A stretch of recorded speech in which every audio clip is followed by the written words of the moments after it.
চরম মূল্য দিতে হবে যুক্তরাষ্ট্রকে। ইরানের এবারের হামলা থেকে আর রেহাই পাবে না মার্কিনীদের সামরিক স্থাপনা, এমনকি বাদ পড়বে না ইউরোপ অঞ্চলও। কিন্তু কোন অস্ত্র দিয়ে পশ্চিমাদের ঘায়েল করতে চলেছে ইরান? দেশটি কি তাহলে নতুন কোনো শক্তিশালী সমরাস্ত্র তৈরি করেছে? কূটনীতি ব্যর্থ হলেই আবারও গর্জে উঠবে যুদ্ধের ময়দান, এমনটাই শঙ্কা বিশ্লেষকদের। তবে এবারের যুদ্ধে ইরান কয়েক গুণ বেশি শক্তি নিয়েই ময়দানে নামবে বলে ধারণা সমরবিদদের। কিন্তু যুক্তরাষ্ট্রকে কোণঠাসা করতে নতুন কোন রণকৌশল তৈরি করেছে তেহরান? প্রশ্ন হলো, ইরানের কাছে থাকা ক্ষেপণাস্ত্রগুলো কি ইউরোপ অঞ্চলেও হামলা চালাতে সক্ষম?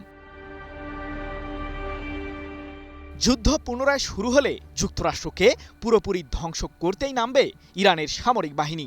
যদিও পারমাণবিক ও ক্ষেপণাস্ত্র ইস্যুর পাশাপাশি বিভিন্ন জটিল বিষয়ে সমাধানের পথ খুঁজতে ইরানের সাথে আলোচনা চলমান রেখেছে মার্কিন প্রশাসন। তবে আলোচকরা অগ্রগতির কথা জানালেও সামরিক সংঘাত কমে আসার তেমন কোনো লক্ষণ দেখছেন না বিশ্লেষকরা। কারণ সাম্প্রতিক সময়ে কমপক্ষে 2 দফায় ইরানের বন্দর আব্বাসকে কেন্দ্র করে যুক্তরাষ্ট্রের সাথে সামরিক উত্তেজনা ছড়িয়েছে তেহরানের।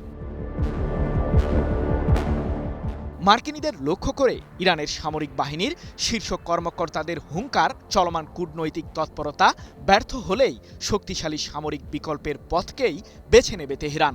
আর ইরানের সর্বোচ্চ প্রতিরক্ষা বাহিনী IRGC তো জানিয়েই দিয়েছে, পুনরায় সংঘাত শুরু হলে মধ্যপ্রাচ্যের বাইরেও সেই আগুনের উত্তাপ ছড়িয়ে পড়বে।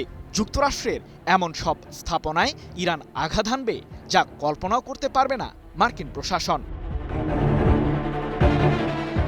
এদিকে যুদ্ধের ময়দানের এই উত্তাপ যে কোনো ক্রমেই কমছে না, তা ইরানের পররাষ্ট্রমন্ত্রী আব্বাস আরাকচির দেওয়া সাম্প্রতিক হুঁশিয়ারিতেই ফুটে উঠেছে। এ প্রসঙ্গে ইরানের সরকারের শীর্ষ এই ব্যক্তি বলেছেন, সম্ভাব্য যে কোনো যুদ্ধে চরম মূল্য দিতে হবে যুক্তরাষ্ট্রকে। আমাদের সামরিক বাহিনী নতুন অস্ত্র ব্যবহার করেই মার্কিনীদের ঘায়েল করার জন্য রণকৌশল সাজিয়েছে। এক প্রতিবেদনে বিষয়টি নিশ্চিত করেছে মার্কিন সংবাদ মাধ্যম CNN। কিন্তু পুনরায় যুদ্ধ শুরু হলে যুক্তরাষ্ট্রকে ধ্বংস করতে কি কি পদক্ষেপ নিতে পারে ইরান? যুক্তরাষ্ট্র ও ইসরায়েলের বিরুদ্ধে সামরিক সংঘাতের পাশাপাশি কৌশলগত অবস্থান থেকেও ইহুদিবাদীদের ঘায়েল করছে ইরান। হরমুজ প্রণালীতে অবরোধের মাধ্যমে মার্কিনীদের অর্থনৈতিক ক্ষতি সাধন করে প্রতিরোধমূলক কঠোর ব্যবস্থা গ্রহণ করেছে তেহরান। আর এই সাফল্যে উৎসাহ পেয়ে ইরান এখন আরেকটি গুরুত্বপূর্ণ সামুদ্রিক রুট ব্যাহত করার চেষ্টা চালাচ্ছে বলে ধারণা বিশ্লেষকদের। ইয়েমেনের বিদ্রোহী গোষ্ঠী হুথিদের সাহায্যে ইরান এখন বাব আল মান্দাব প্রণালীর উপরও প্রভাব খাটানোর চেষ্টা চালাচ্ছে, যা ইউরোপ ও আরব দেশগুলোর মাঝে সংযোগকারী আরেকটি প্রধান ও গুরুত্বপূর্ণ সামুদ্রিক রুট। এটিতেও ইরান অবরোধ তৈরি করলে বিশ্বব্যাপী পশ্চিমাদের প্রভাবে ভাটা পড়বে, ধসে পড়বে তাদের অর্থনৈতিক পরিস্থিতিও, এমনটাই দাবি বিশ্লেষকদের। তবে শুধুমাত্র কৌশলগত অবস্থান থেকেই মার্কিনীদের ঘায়েল করবে না তেহরান। মধ্যপ্রাচ্যের বাইরে থাকা যুক্তরাষ্ট্রের সামরিক স্থাপনা গুড়িয়ে দেওয়ারও শপথ নিয়েছে IRGC।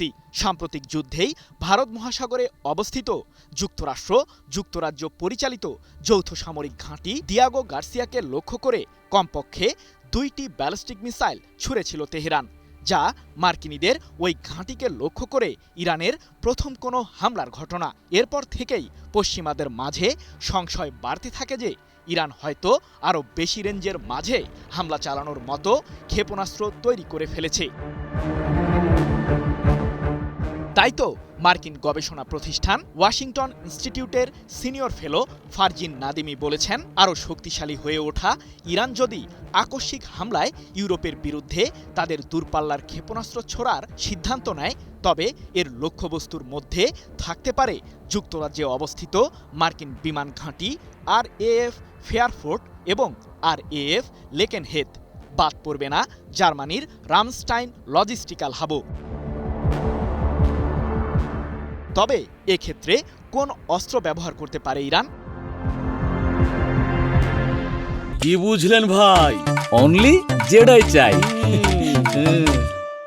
কৃত্রিম বুদ্ধিমত্তা বা AI দ্বারা পরিচালিত আত্মঘাতী ড্রোন তৈরির চেষ্টাই চালাচ্ছে ইরান, যাতে লাগানো যাবে অত্যাধুনিক ক্যামেরা, এর সাহায্যে ইলেকট্রনিক জ্যামিং ও বিমান প্রতিরক্ষা ব্যবস্থাকে সহজেই এড়াতে পারবে ইরানের ওই আত্মঘাতী ড্রোনগুলো, যার মাধ্যমে হামলার পরিধি বৃদ্ধি করবে তেহরান, এমনটাই দাবি সমরবিদদের।